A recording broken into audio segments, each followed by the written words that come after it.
আপনারা পড়ালেখা করবেন এটা ভেবে যে জাতিকে কিছু উপহার দিতে পারবেন, সমাজকে কিছু উপহার দিতে পারবেন।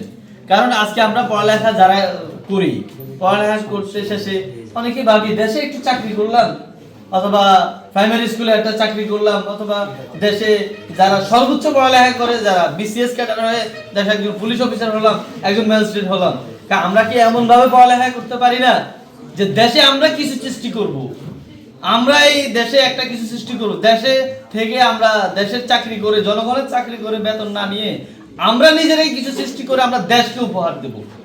কারণ বাংলাদেশে কারণ এক শ্রেণীর ব্যক্তি আছে যারা আমরা শুধু দেশকে দিয়ে যাই, দেশ থেকে নিয়ে না, সেটা হচ্ছে আমরা যারা রেমিটেন্স ফাইটার আছে, যারা আমরা প্রবাসী আছি।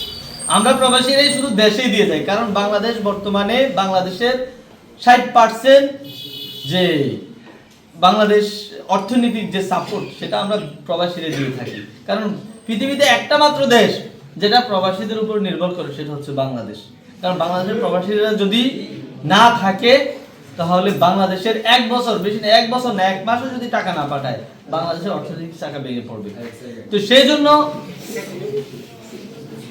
জন্য আপনাদেরকে বলবো, আপনারা নিজেরা ভালো করে পড়ালেখা করেন, আপনারা ভালো করে পড়ালেখা করেন যাতে দেশ ও জাতিকে উপহার দিতে পারেন।